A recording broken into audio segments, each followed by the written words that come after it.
Now there comes the time when you start watching anime when you may stumble across a show that is adapted from a game. Now usually these shows are adapted from visual novels, which from a production standpoint are usually quite successful, see shows like Clan Ad. However, other times you'll stumble across a show which is adapted from a console game, and the question we have to ask ourselves when these games are adapted into anime is, are these shows any good? Today, my lovely people in Brianime, we will be reviewing Danganronpa, Trigger Happy Havoc.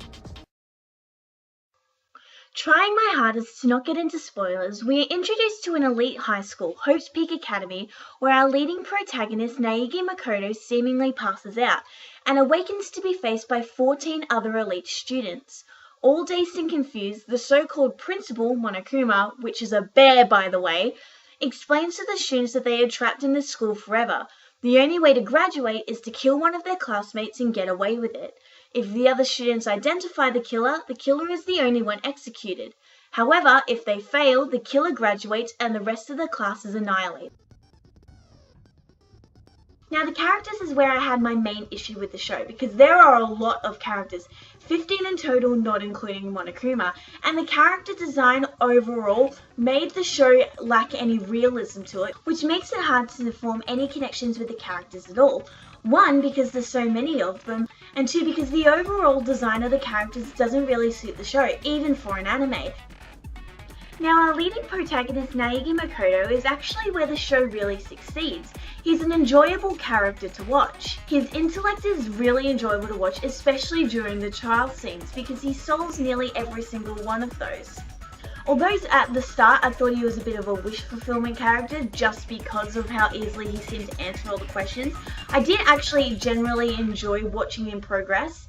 And one of the huge pointers that goes towards the character design is that he maintains his determination and morals throughout the whole show, which is something we rarely see, especially for anime protagonists. Which is why Naegi's character really worked for this show. Now the next character I'll talk about is Monokuma, the principal. And to summarize his character in 3 words, I hated him. Although I totally believe that his comedic nature was supposed to be a contrast to the dark tones of the show, I just felt that it didn't work. If he was more sinister and more conniving with the characters, his darker side would have translated into the show a lot better and probably would have made me hate him a lot less. And besides, his voice is so annoying. ぬぐるみじゃないよ、僕はモノクマだよ。お前らのこの学園の学園長なのだ。よろしくね。 Now the only other character I'm going to talk about, because if I talked about any other ones it would come into like the whole spoiler section, Yoko Kirigiri. And once again I actually really liked it. Her emotionalist personality was a really good contrast to Naegi's determination. And her intellect and detective skills to figure out on what was happening throughout the show made her really enjoyable to watch. And the relationship between her and Naegi was a really good balance between everyone else's distant nature. Now the animation overall was actually quite better than some of the other shows I've seen.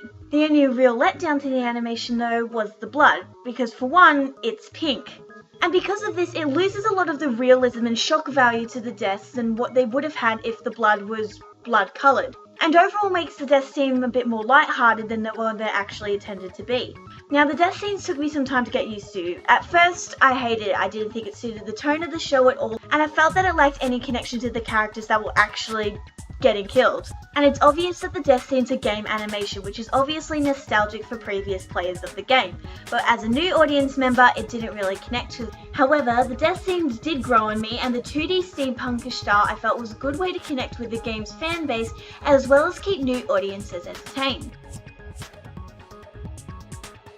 Now the opening for the show is really catchy. The overall music has a techno hip-hop style to it, which I felt really suited the overall tone of the show. Music for the death scenes and the trial scenes creates a lot of tension and excitement. The scenes of the show in general didn't have a lot of sound in them.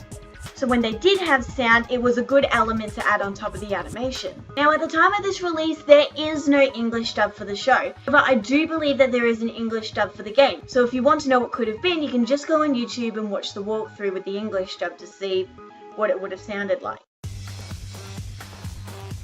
Now overall, I actually really enjoyed the premise of the show, and the mystery part of the show from about episode 8 onwards was really, really good, and it kept me interested as well as keeping the show suspenseful throughout. The ending overall, although it did not make me go, oh my god, this is the best ending ever, I was satisfied with how the show concluded. Now, it's obvious that this show is adapted from a game. The parts of the show that are used from the game did not suit this show at all. I would only ever recommend this show if you've played the game previously, or if you just wanted an anime that will kill a couple of hours of your time. It is not on the list of shows that you should watch before you die. If you enjoy mystery animes with elements of gore in them, then I'd say give this one a go. Overall, I would give this show a 5.85 out of 10. Hey guys, Brianime from the future here. So if you like this review, I know it was a bit different to last time, make sure that you give it a thumbs up and hit that subscribe button, and leave in the doobly-doo below what you think I should review next, and I'll see you guys next time. Bye!